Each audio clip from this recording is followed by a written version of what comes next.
My ex-husband who cheated on me with my sister emailed me after 6 years. I, 33 female, met my ex-husband, Dan, 40 male, almost 15 years ago at a restaurant when I was celebrating my 18th birthday. He was really nice, charming, and mature. He made me feel loved and special. For some context, I grew up in a dysfunctional family. My mom and dad used to always fight. My dad would sometimes go out and not come back for months. He died when my sister Abby, 25 female, was born. My mom was way too fond of Abby since her birth rather than me. Abby was basically babied by my mother. She didn't neglect me at all, always did her best as a mother and provided for me, but I always felt sometime missing. After Dan came into my life, I didn't feel like there was something missing from me. He supported me. He was caring. He would always buy me gifts and take me out on long drives. I felt complete when I was with him. We got married after dating for 4 years. I wanted to start a family right away, but Dan encouraged me to do my master's and helped me build my career. He wanted us to be in a stable position financially before we started thinking about having kids. Seriously, he was the best guy I could ever ask for. After 5 years of being happily married, I discovered that my husband was cheating on me with Abby. I discovered the affair when my husband made an excuse that he will go out of town for a week, but he stayed in town and he booked a hotel room where he and Abby can have sex. This has been going on for 6 months behind my back. I was really devastated. Abby and I were close growing up. I loved her and cared for her. How could she do this to me? After the D-Day, Dan and I had a fight. I asked how could he do this to me? That too with my sister, who just turned 19. He said he didn't love me anymore, that I don't give him enough attention, that I am not the same girl he fell in love with. Between this mess, I discovered that I was pregnant. But due to the stress, I lost the baby. He didn't even care enough to visit me at the hospital when I lost our child. He was having a weekend getaway with my sister. I should have seen the signs. Abby would always be touchy with Dan. Dan would sometimes stare at her. But it is still very disturbing for me. My mother, as usual, took Abby's side and told me to just make peace with it. I wanted to kill myself because I had no one left. Lost my child and my husband, my whole family. Then my best friend Tina, my savior, came to my rescue. She was moving to another state and asked me to come with her. I said yes. I was already divorced at that point, and we lived in a small town, so I would obviously run into my ex and my sister.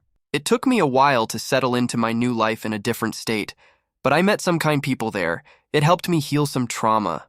I still have trust issues. I met my now husband Tony, 32 am, after 1 year of moving to the new place.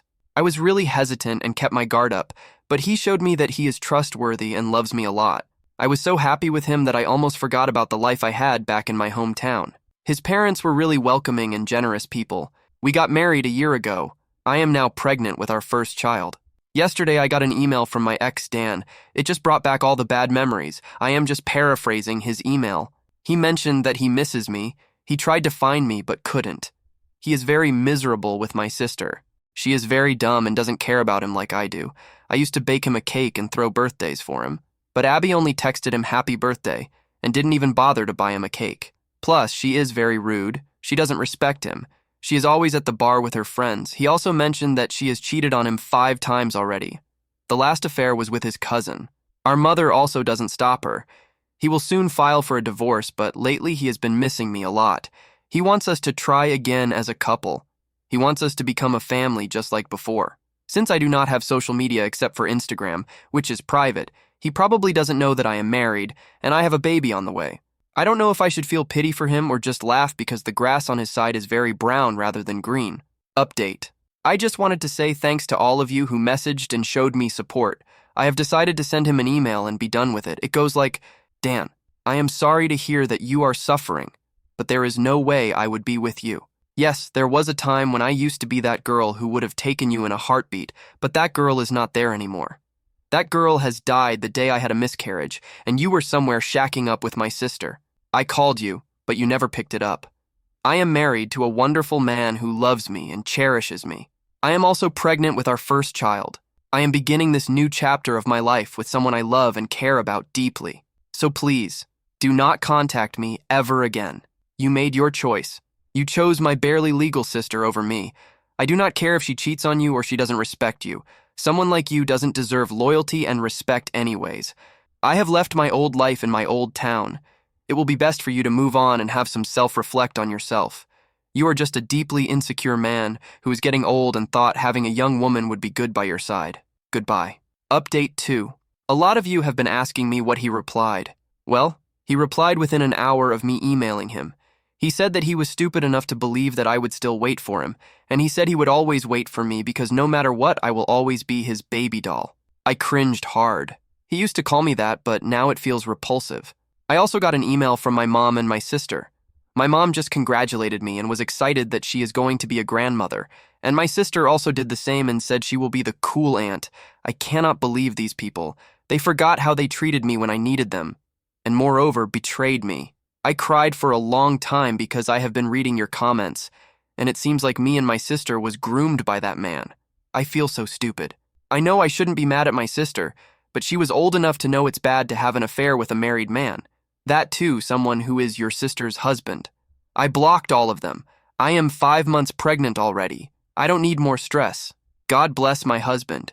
He comforted me when I cried. Later, took me out for ice cream. I hope I can move past this. Update. I am cooled down now.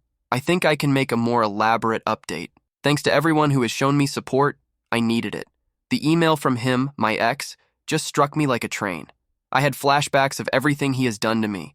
I think you guys deserve a detailed update. After I sent him the reply mail, he emailed me within an hour with the thing I said in my update 2 part. A few hours later, I got 2 other emails from my mom and sister. They sent me to my old email address that I hardly use now.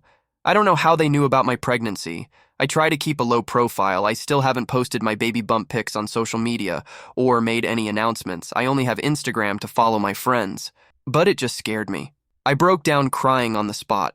Luckily, my husband, Tony, was around. He held me and put me on the couch. He knows everything about me. I never did anything from him. I was a little bit scared that my mom and sister would find me. He reassured me that I am hundreds of miles away from them. I mean, we are on the opposite part of our country. He took me out for ice cream to comfort me. It took 2 ice cream cones to finally calm me down, lol. I told him about my concerns and that my mom and sister might demand to see my baby. It's a girl. He told he would talk to his uncle, who is a police officer, to be on lookout for them. Even if they come here and force themselves on you, he would fight for it. He is going to consult his lawyer friend about this matter, and told me not to worry about my ex. He cannot harm me anymore. My husband even made a joke that he will move countries if he must. Lastly, someone in my post commented that I should alert the daycare about my mom and sister in case they try to steal my baby. Well, we aren't planning to put her in daycare. Even though I am currently working, I decided I would quit my job and look after my baby and focus on healing from giving birth. I do have a good amount of savings in my personal bank, and this is my own decision. I will go back to work when our little princess is a little bit older. My in-laws are amazing.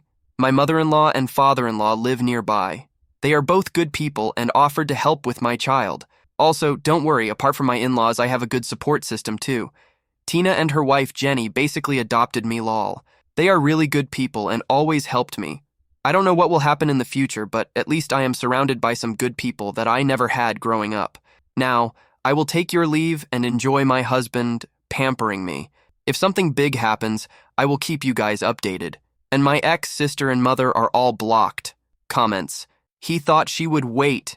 He thought she would wait for his stupid ass to stop fucking her sister and come back. Fuck that guy. In the ear with a cactus. I'm confused how she doesn't know how her mom and sister know about her pregnancy. The ex told them. Dan likes them young. Dan also likes them complaining. Dan deserves all the crap Abby can load on him. Honestly, I'm surprised her ex tried to reconnect instead of visiting the local high school to try and pick up another 18-year-old. What a sleazeball. Now that he's 40, he may have aged out of being able to successfully creep on kids. A naive 18-year-old may be willing to fall for lines from a guy in his early 30s about how special and mature she is for her age, especially if he's handsome, but past 40, it's a lot harder for him to pull off the cool older guy gambit. To most teenage girls, he'll just read like a dorky peer of her dad. It seems like the ex-husband doesn't perceive the young women he preys on as real people, but as props for his life. He was happy to discard OP when she was having a medical emergency, but when his new toy didn't give him the same attention and enjoyment, he wanted the other one back again. With no thought for where she may be now in her life journey, or how she may have moved on from their toxic marriage. I purposefully ruined my cousin and ex's wedding, and it's brought me a lot of happiness. I once looked up to my cousin. I thought he was a great guy, and we were close like brothers. I was also dating a girl. I was deeply in love with her and planned to marry her someday. I thought my life was perfect. One day I came home early because a colleague offered to cover my shift. I was pretty tired, so I accepted and went home. Arriving home, I found them in my bed having sex. Both of them were shocked, to say the least. I told them I wanted them to be gone by the time I got back and left the house. They were gone by the time I did get back, but she left me a note telling me she was sorry and to call her when I'd calmed down. I didn't call her. I texted her saying that I'd gather her things and drop them off at Cousin's in a few days, and that she's staying with him now, not me. I followed through with that. It took about a week to transfer everything. Both of them tried to apologize, but I didn't have anything nice to say to them, so I said nothing. I just knocked on the door and handed the bags to whoever answered before leaving. My cousin called me multiple times to try to apologize, but I refused to accept it. 3 years have passed since then. I had no contact with them. I didn't bring it up to the rest of my family or any of their friends. I'm not sure why. I just didn't. I got a call from a number I didn't recognize, so I answered. It was my cousin. He sounded really happy and was acting like he hadn't destroyed my life. He explained he and my ex were getting married, and he wanted me to be his best man. I was so angry that he had the utter gall to act like nothing was wrong and lost my temper. I yelled at him and called him names before hanging up. He sent me a text telling me the offer still stood, and if I didn't want to be his best man, then he just simply wouldn't have one. A few days passed by, and I had an idea. I texted him back and apologized. I sent a paragraph of bullshit saying I was still angry, but this could be an opportunity for the three of us to heal and move past it. He was overjoyed and said he'd pay for everything, and he'd help me pick out a suit if I wanted, which I accepted because I was sure as shit wasn't going to spend any money on his stupid wedding if I could help it. The wedding day came. I had spent the week prior writing a speech, putting all the negative feelings that had bottled up over the years into words on paper. The wedding was pretty good. I'm sure one of them has some nice, well-paying job or something because they must have spent a decent bit of money on this wedding from how nice it was. Our entire family was there, as was a decent chunk of my ex's family. Eventually, the time for my speech came. I just remember feeling nervous as it built up to it, and my voice kept faltering when I was reading it out, but I didn't, and still don't care. At least I got it out. I explained what these two horrible people had done to me. I called them the worst names I could think of and wished them the worst. Then I left. I was expecting some kind of dramatic moment from all the guests, gasps of shock and all that, but there was none of that. Everyone was silent. On my way home, I got a call from my mother angrily telling me that I'd ruined the wedding, and both were so upset, and she asked me why I'd do this. I told her that they deserved it for what they'd done to me, and everything I'd said in the speech was true. She kept defending them, so I swore at her and hung up. Since then, I've gotten several calls and texts from others in mine and my ex's family angry I ruined the wedding. I've also received a few texts from people who were there being supportive and telling me they were there if I needed to talk. I'm not sure if I feel better having done this, but it did bring me great catharsis when people were telling me the wedding was ruined. At least now they've felt, at the very least, a fraction of what they've made me feel. Just a little edit to address some common questions. As far as I'm aware, the rest of the family wasn't aware of her cheating on me. They likely knew we were dating at some point, then we weren't. I've learned from previous stuff that I can't rely on my family for any kind of support, so I've been in low contact with them since I moved out of my parents' house, which is why I didn't mention this to anyone in my family. A lot of people are also asking for the speech transcript. I wrote it in a Google Doc and read it out from my phone. The delivery was kind of lackluster. I sounded like I was going to cry and tripped over my words, but I managed to read it all out. It isn't verbatim what I said, but it's very close as I was reading from this as a general script. Hello, everyone. I'm not very good at public speaking, so apologies in advance. It's an honor to be at this wedding, and an even greater honor to be the best man. I was shocked that I was even invited at all since the last time I'd spoken to the bride and groom was when I'd found them fucking in my own bed. Ex's name, Sakshnaris, was my partner at the time, you see, but I don't think she got the memo that when you're dating someone you don't fuck their cousin in your partner's own bed.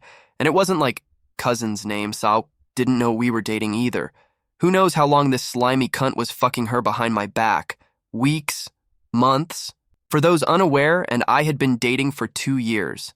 I loved her with all my heart and was actually saving up to get a proposal ring.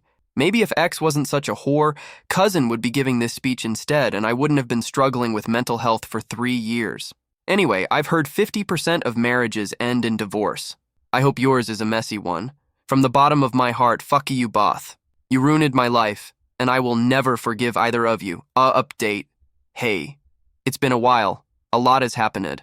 I haven't logged into Reddit other than to look at any messages I've gotten whenever I see the notification in my email. It has helped, and it's good to know that people still think about me all this time after reading words on a screen. Hell, the most recent private message I got was 4 hours ago as of typing this, and the most recent notification on my post was 10 minutes ago. I haven't responded to any because I don't really know how to begin doing so. I'd feel bad just giving a short thank you, and I'm not creative enough to come up with over 20 good responses. I do greatly appreciate the supportive words, though. Some stuff has happened since the whole mess that was my cousin's wedding. My mom tried to talk to me and said she saw the post I'd made. I pushed her away for a few days before finally speaking to her. I'm struggling to find words to describe how things worked out between us. The easiest way to explain it is that we agreed to disagree on whether what I'd done was correct. I got a mix of messages from those who were present at the wedding, some supportive, some telling me off, cousins or exes. I was struggling a lot. I've just gone back to simply functioning like I was before the wedding, after I came down from getting my own back. I don't at all regret what I did, and I still feel satisfied that I got payback. I was making plans to take my own life about a month after the wedding. I hadn't told anyone for obvious reasons, but my mom, uncle, and cousin, the same cousin whose wedding I ruined, came to me and told me they'd pay for a private counselor since the mental health department of the NHS is under-equipped to say the least. I went to therapy, found a counselor who was very helpful. He taught me a lot. I was diagnosed with PTSD caused by the discovery of the affair. He's been a big help and has encouraged me to give casual dating a try to build confidence in myself and get used to rejection as a normal part of life. I signed up to a few dating sites, although I'm avoiding Tinder like the plague. My counselor specifically suggested I stay as far away from Tinder as I possibly can. I've not been very successful in that avenue, but it's pretty much in line with what I was expecting. I've talked to a few people and even got a date scheduled, but she stood me up and ghosted me, which hurt. I'm doing good, though. Much better. I don't have suicidal thoughts very often anymore. Whenever I'm feeling especially crap, I like to open up Reddit and read your supportive messages. That's all for now. I'll probably start using this account on a more regular basis, so you may see more of me. Comments. I mean, it doesn't sound like it brought him a bunch of happiness. Okay, but for real, why on earth did the cousin think making the OP the best man was a good idea? Was he that delusional? My armchair psychologist opinion is that he wanted to reconcile with OP and for some reason didn't think the whole cheating thing was that big of a deal and could be resolved with what he perceived to be a favor. Or he wanted to rub the whole thing in OP's face. This made me sad. Sounds like it brought him closure, not happiness. Honestly, the cousin was stupid thinking inviting this person as Beastman if the last time you spoke was right after the cheating. So this is the end of the story. Tell me what you think about these stories in the comments section. Like and subscribe for more videos.